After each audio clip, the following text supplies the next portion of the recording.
Let's All right, chapter 12. Where was Mama? put it down. It's okay. Mr. Rosen tripped on the loose step outside the kitchen door. His wife grasped his arm and he regained his balance. It's very dark, Mama whispered as they stood in the yard with their blankets and bundles of food gathered in their arms. And we can't use any kind of light.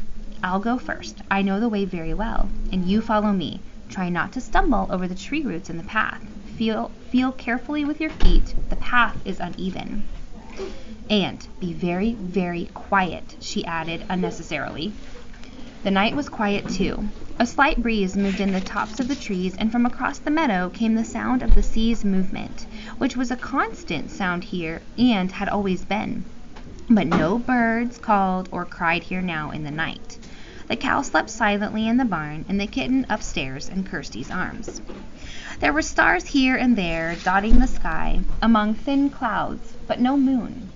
Anne-Marie shivered, standing at the footsteps. Come, murmured Mama, and she moved away from the house. One by one, the Rosens turned and hugged Anne-Marie silently. Ellen came to her last, and the two girls held each other. I'll come back someday, Ellen whispered fiercely. I promise.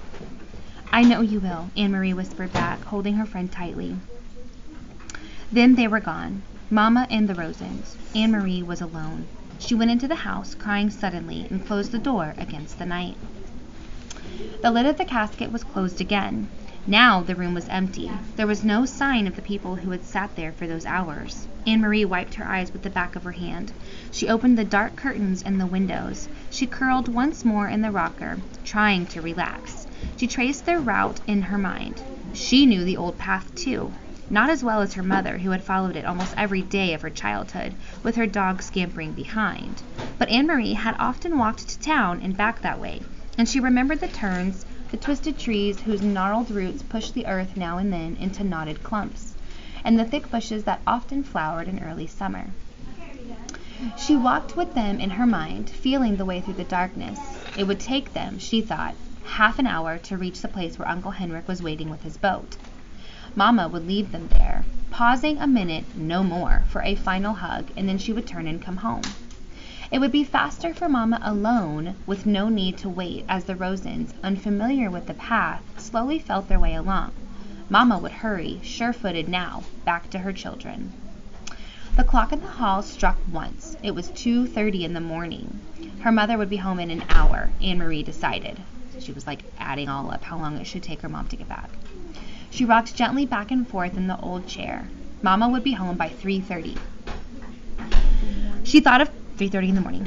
She thought of Papa back in Copenhagen alone. He would be awake too. Remember, Papa hasn't been there this whole time because he said, Mom goes alone, it's safer that way.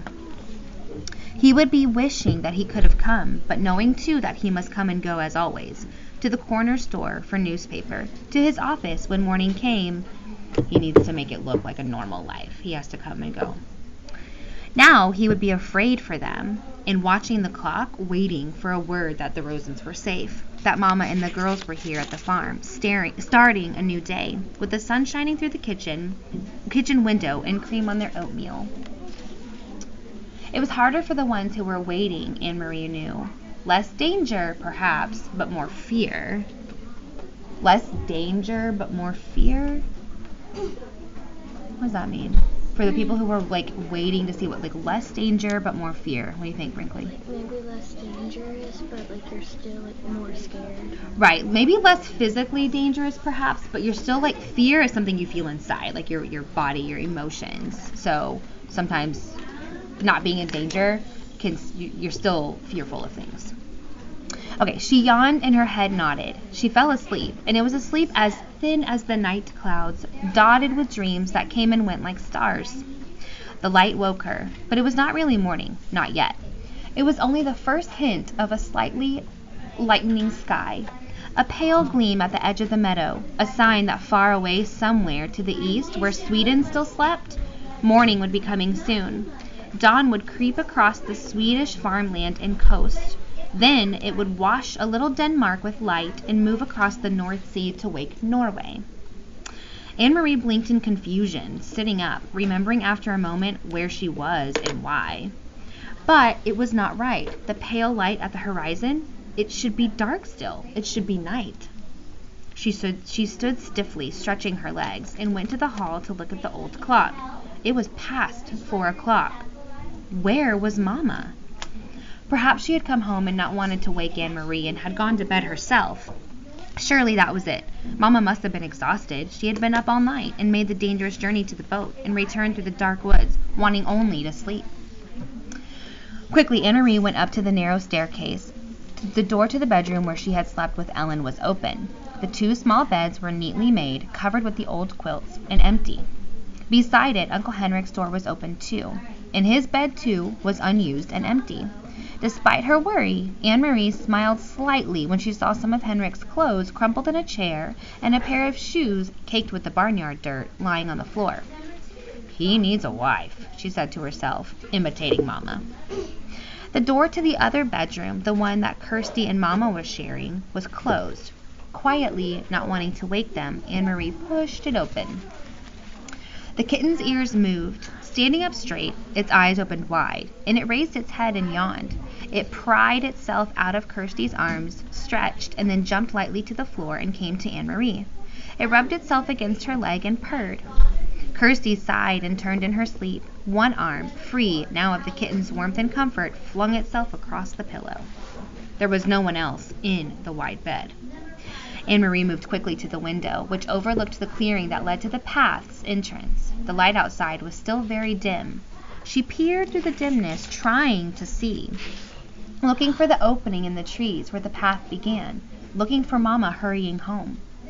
After a second, she saw a shape there, something unfamiliar, something that had not been there the day before, a dark shape, no more than a blurred heap at the beginning of the path.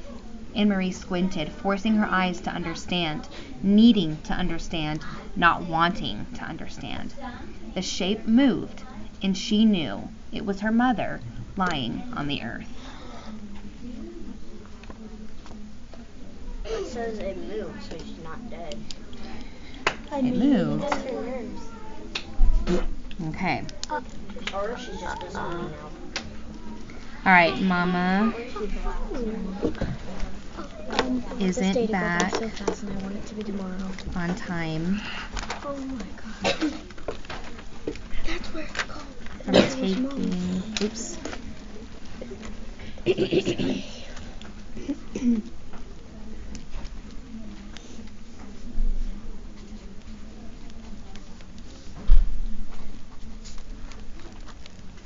You already read this book, so you know what happened. She forgot.